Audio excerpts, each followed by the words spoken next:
What's up guys, Adam Ozzy here. For this video, I'm super excited. There's gonna be some stuff going on that I've been patiently waiting for, and that stuff is R34 stuff. There's been a lot of like little things been coming up here and there, and it seems like we haven't gotten that far with the R34 because there's been so much stuff going on with it that is just kind of like a tedious, long process to do it right. But now we're getting to the fun part.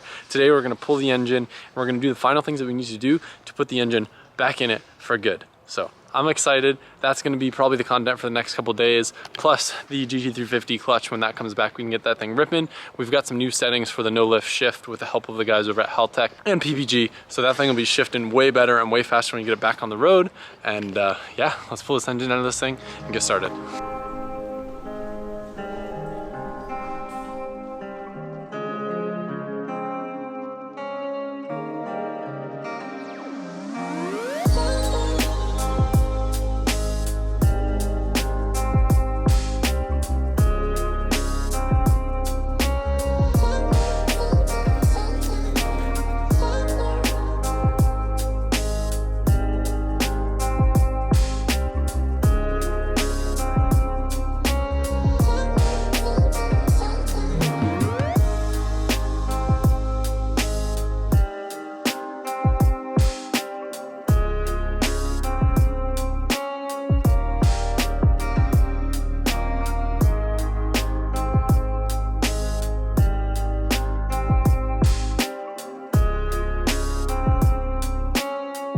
Got a couple tasks while the engine's out of the car. 1, get heat shields on.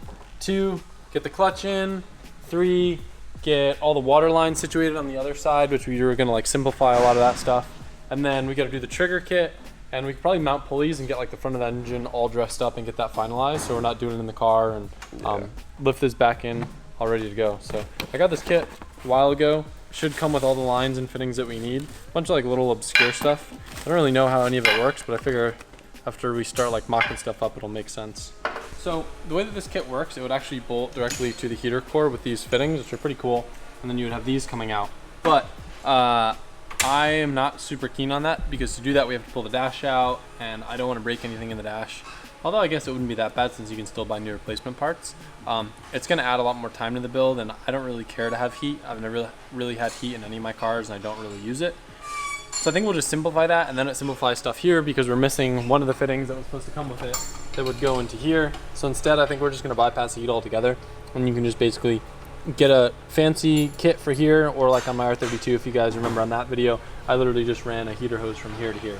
But we'll do the nice fitting way here, and then it simplifies everything. I won't use any of this stuff. And then now we have to figure out the water line situation, how we're gonna run those for the turbos to simplify that. And then clutch. Back in the car.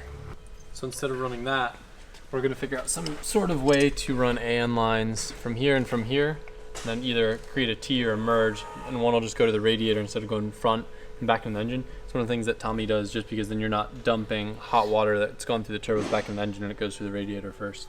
I'm starting to mock up the PRP trigger kit. Figure now is a good time before we start dressing this thing up.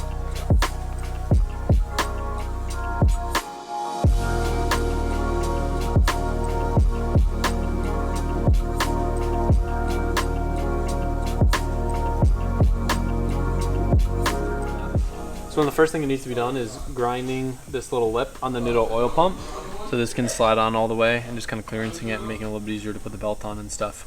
So Johan's going to do that. Oh, I got more stuff to unbox. I'll go do that. Unboxing.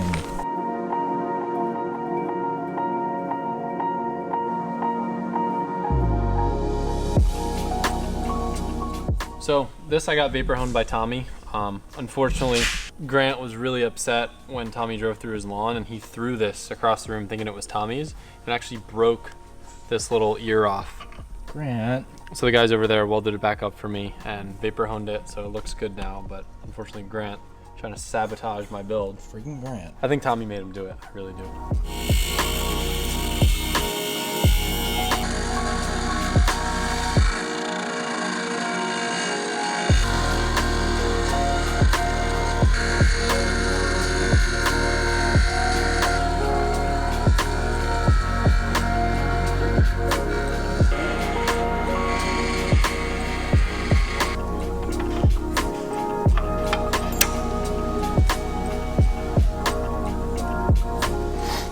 So we cut this yesterday. Got it trimmed down to clear the trigger wheel. So you slide this on. Now you got clearance all around. Next step is to mark this up in clearance, this timing cover, so that you could remove this in and out, and if not, it would ride on that cover. So we clearance that out. Once we clearance that, then we could install the sensor, which goes in a spot like that. There's a small adapter you put on here to space out from that bump.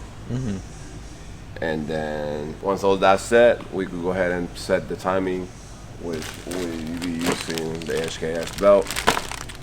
And yeah, the front of the cover will be done, and we could move on to the next thing. This morning, I started working on this, rethreaded this fitting so that it accepts a banjo, so that instead of having a straight line coming out of the valve cover for the V-cam, it's just a banjo, and we could shoot this down under the intake and to the oil sandwich plate, which will be a lot cleaner than that line coming out across. Right. It just looks better. So did that for future. So when we set up the valve covers and put all that on, then we don't have to do it then.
If you're wondering why we're all smiling, it's not because I've got this fancy zinc coated piece right here and we're about to put the clutch on, and it's not that I just got a really great rate and great news from one of the lenders involved in the property. It's because Mike actually drank Colette's last Celsius. You're so screwed.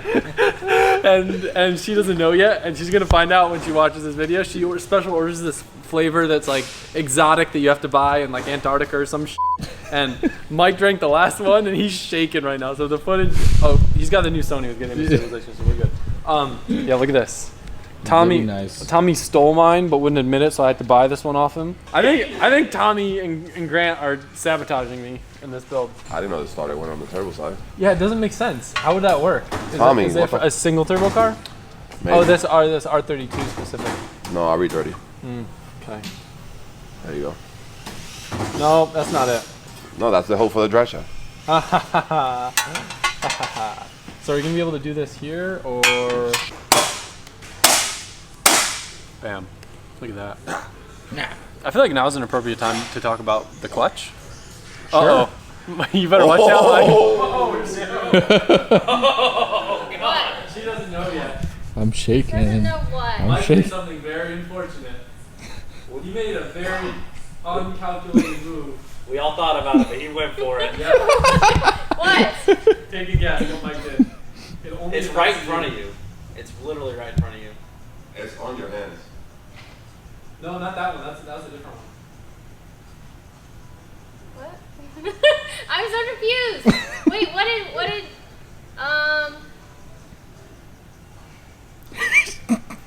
she sees it. Dude, Mike, you better listen. It's not a big deal. You could just go to Publix and get one, right? If you smash this camera, I'll buy him a new one. So. I'm gonna wait Get away! Get away! All All right, so one thing that I haven't discussed anything about in regards to this R34 build is the clutch. Now, you know, we kind of go into a lot of detail with the clutch setups for different cars because quite literally a clutch will make or break a build, both physically and metaphorically, because if you put a bad clutch in a car, I've had many different vehicles where I put way too aggressive of a clutch in and it's felt like junk and I never want to drive it. If you put one in too soft, you end up burning it up and then you have a bad time because you have to pull a drivetrain. And then physically, if you put too gnarly of a clutch in a car, you can end up breaking drivetrain components. So some cars we go with softer clutches, some cars we go with stiffer ones. But the best thing that I always recommend is to talk to people that are the most familiar with the chassis that you're doing and the power levels that you're going after. So I spoke to Andrew Hawkins down in Australia, Motive DVD. He set me up with the guys from Direct Clutch, and this right here is their 9-inch so cool looking billet twin disc clutch. So when I spoke with those guys, they kind of went over a lot of the different options that they had. I told them my goals with the car and that I did, you know, maybe plan on doing a few launches here or there, but this isn't a drag car. I don't want to do multiple back-to-back sub 10-second passes. So it's kind of a hybrid setup. You can see there's 2 different discs in there. That's good to hold. I think it's about 1,100 foot-pounds of torque, 1,500 Newton meters. But it'll be very street-friendly and drivable, and it'll be a comfortable car to drive. Because I'd like this to be a bit easier to drive than the Evo. The Evo's got like pretty gnarly twin disc where like you were driving it the other day. It's really, really bitey, where I'm assuming one of these discs will have a bit more slip to it. So I'm pumped on this. We already have their push-pull conversion on the trans, which we can show you a little bit more in detail, but this is a sick looking unit. And this did come from Australia as well. They've got a lot of clutches and Andrew's cars, other crazy fast RBs, 7-second, dumb fast cars, drift cars, and they know about the RB, so I went with them for this build.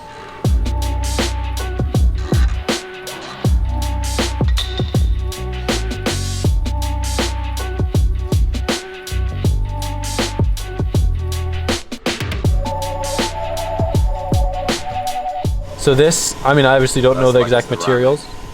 So that's what's gonna give us all the bite, and then this is what's gonna give us like the drivability feel. And everything looks machined, so nice. I love when it gets like the little rainbow effect to it. Yeah.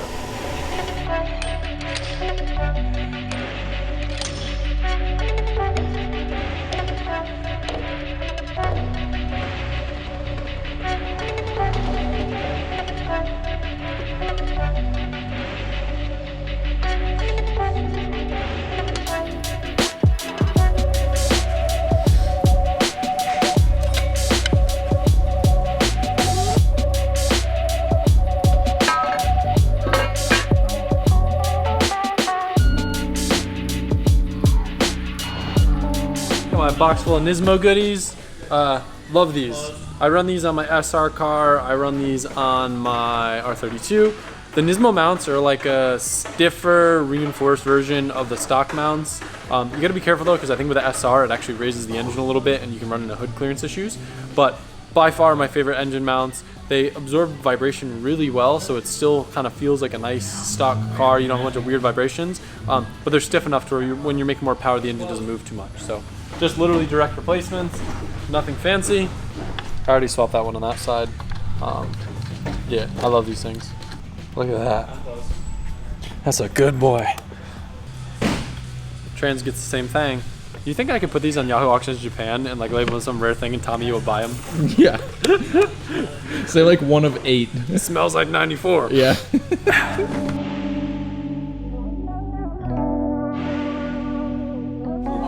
Dude, everything's been going wrong, dude. Look. Let's just do it on the floor. We're doing it on the floor, just like when we were poor, brother. Yeah.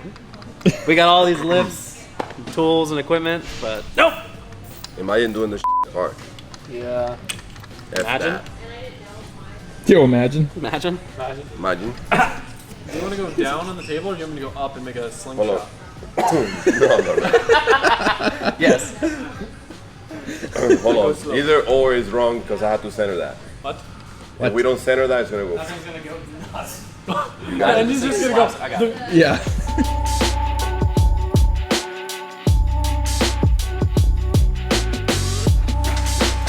Take 2.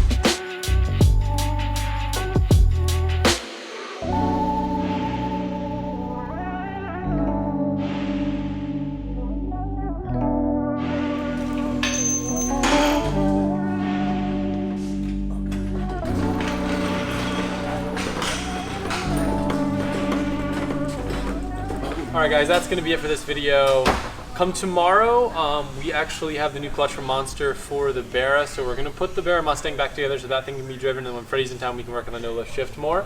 And we'll do some more on this. Got some more stuff to do to the engine bay, a few minor things to do on the engine, but we're finally getting to the home stretch. Hope you guys are excited. We'll see you soon.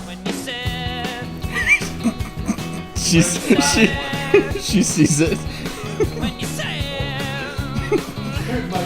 It's not a big deal. You can just go to Publix and get one, right? If you smash the camera, I'll buy a new one. So. I'm gonna wait. Get away!